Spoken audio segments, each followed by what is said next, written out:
बेनामा होने के बाद, जमीन की रजिस्ट्री होने के बाद कितने दिनों तक हम दाखिल खारिज को रुकवा सकते हैं, और दाखिल खारिज कौन रुकवा सकता है, उसके लिए आपत्ति कौन डाल सकता है, और कहाँ पे हमें आपत्ति डालनी होगी, और आपत्ति के क्या जेन्युइन कारण होंगे।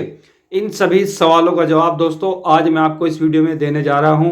तो मेरा नाम है एडवोकेट वाजिद और आप देख रहे हैं मेरे यूट्यूब चैनल वाजिद क्लासेस। तो इससे पहले मैं आपको इन सभी सवालों का जवाब दूं, आप एक प्यारा सा कमेंट करके हमें बताएं कि आप इस वीडियो को कहां देख रहे हैं, और हो सके तो मेरे चैनल को भी जरूर सब्सक्राइब करें, क्योंकि मैं लाता रहता हूं आपके लिए कानून की ऐसी तमाम जानकारियां जो आपकी डेली लाइफ से जुड़ी हुई होती है और आपके बहुत काम आने वाली है। तो इसलिए चैनल को भी जरूर सब्सक्राइब करें।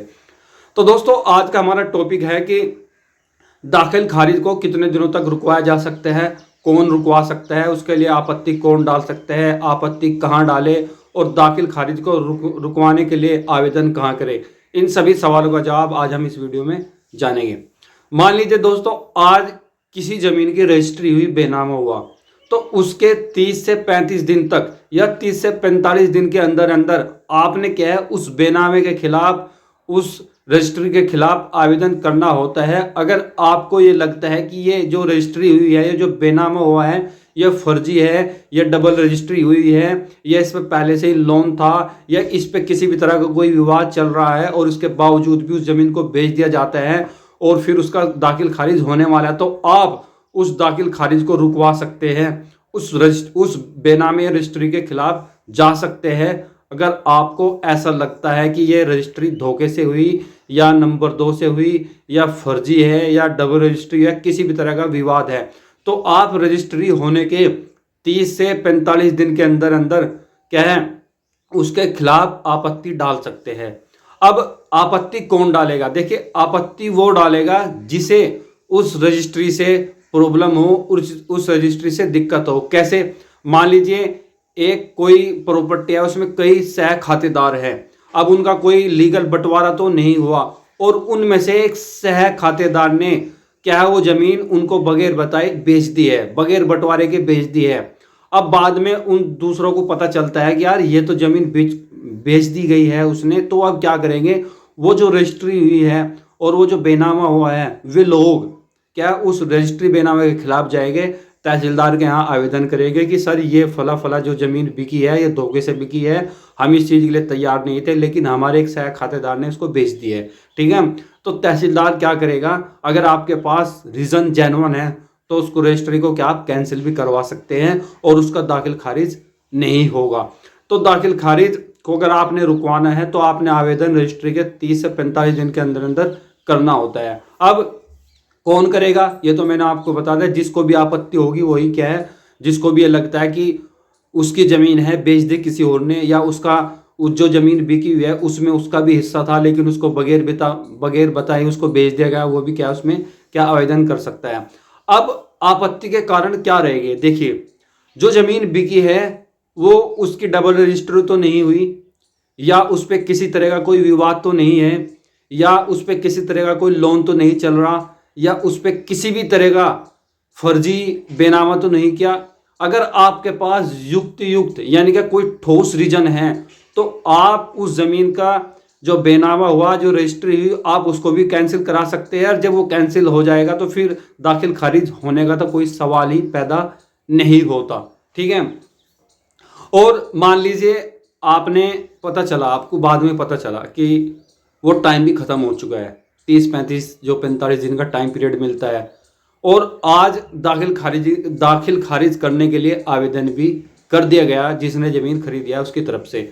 दाखिल खारिज का बेसिकली मतलब ये समझ लीजिए आप कि सरकारी रिकॉर्ड से ज़मीन जिसने बेची है उसका नाम हटा दिया जाता है और जिसने ज़मीन खरीदी है उसका नाम चढ़ा दिया जाता है। ठीक है, अब उसने क्या दाखिल खारिज के लिए आवेदन कर दिया। अब तहसीलदार क्या करेगा, दोनों पार्टी को बुलाएगा, उनको नोटिस भेजेगा, समन भेजेगा, उनको बुलाया जाएगा। जिसने ज़मीन खरीदी है उसने तो ज़मीन खरीदी है, लेकिन जिसने ज़मीन बेची है उससे पूछा जाएगा कि आपको इस बेनामे से, इस रजिस्ट्री से कोई दिक्कत तो नहीं है? अब इसके लिए क्या दाखिल खारिज के लिए आवेदन हो रहा है, आपका कोई आपत्ति तो नहीं है? अगर वो बोलता है कि नहीं मुझे कोई आपत्ति नहीं है तो क्या दाखिल खारिज का आदेश कर दिया जाता है। लेकिन अगर वो बोलते हैं नहीं मुझे आपत्ति है, मेरे साथ धोखा किया गया है, ठीक है, ये डबल रजिस्ट्री हुई है इसकी, इस पे लोन चल रहा है, इस पे पहले से विवाद है, स्टे है, ठीक है, इस पे कब्जा नहीं है, तो बहुत सारी आपत्ति क्या है अगर आपने बताई तो आपको सुनवाई का टाइम दिया जाएगा और आपकी आपत्ति सुनी जाएगी। और अगर कोर्ट को ये लगता है कि आपकी आपत्ति जेन्युइन है, आपके कारण जेन्युइन है, तो उस जमीन का क्या दाखिल खारिज नहीं होगा और उसका रजिस्ट्री, उसका बेनामे भी कैंसिल हो सकता है। तो जिसको भी उस बेनामे से, उस रजिस्ट्री से प्रॉब्लम हो, चाहे आप सह खातेदार हो, आपके बगैर बताए उस ज़मीन को बेच दिया गया हो, या किसी भी तरह का कोई रीज़न हो जिसकी वजह से आपको ऐसा लगता है आप ज़मीन बेचने वाले हैं, आपके कोई दोस्त है उनको ऐसा लगता है, दोस्त का मतलब आपके परिवार वाले हैं या आपके कोई भी मिलने जुलने वाले हैं, वे उस ज़मीन में उनका भी हिस्सा था, उनका भी शेयर था, लेकिन इसके बावजूद भी आपने उन्हें बगैर बताए उस ज़मीन को क्या है सेल कर दिया है, तो वे क्या है उसमें आपत्ति डाल सकते हैं। अब देखिए जिसने ज़मीन बेची है वो तो आपत्ति नहीं डालेगा, क्योंकि क्यों नहीं डालेगा, क्योंकि उसने तो ज़मीन बेच दी। अगर उसे आपत्ति होती तो ज़मीन ही क्यों बेचता। आपत्ति कौन डालेगा, जो उस ज़मीन से जुड़े दूसरे लोग हैं, चाहे वो रिश्तेदार हो, उसके भाई बंद हो, सह खातेदार हो और कोई भी हो, वही तो आपत्ति डालेंगे।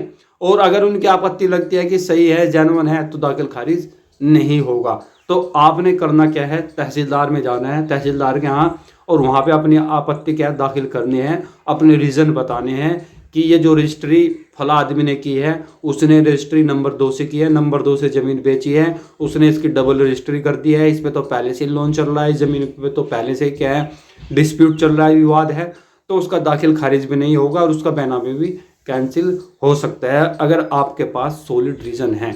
तो सवाल यही है कि दाखिल खारिज कितने दिनों तक रुकवा सकते हैं आप। 30 से 45 दिन के अंदर अंदर आप रुकवा सकते हैं। कौन रुकवा सकता है, जिसको उस सेल डीड से, उस बेनामे से प्रॉब्लम हो, उसको लगता है कि ये बेनामा गलत है, गलत हुआ है, चाहे वो उसका कोई रिश्तेदार हो, उसका भाई बंद हो, या उस ज़मीन का कोई सह खातेदार हो, जिनके बगैर बताए उसने किसी ने नंबर 2 से वो ज़मीन बेच दी है, तो वो डाल सकता है। आपत्ति आपको देनी होगी, आपत्ति जेन्युइन बतानी होगी और आप तहसीलदार के यहाँ पे क्या है आवेदन कर सकते हैं। अगर आपको लगता है कोर्ट को कि आपकी बात सही है तो दाखिल खारिज भी नहीं होगा और वो बेनामे भी कैंसिल हो सकता है।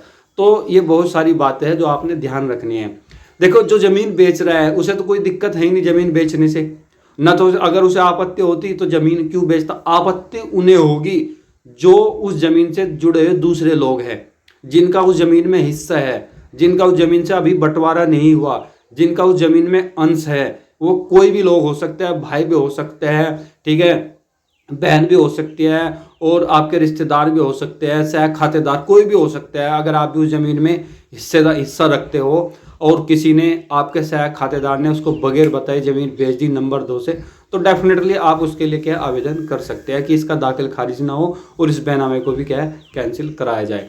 तो कमेंट करके बताएं, आपको मैं जो वीडियो बना के देता हूँ आपको क्या है उसमें तो कुछ सीखने को जरूर मिलता होगा। अगर सीखने को मिलता हो कमेंट करें प्यारा सा, और मेरे यूट्यूब चैनल वाजिद क्लासेस को जरूर सब्सक्राइब करें।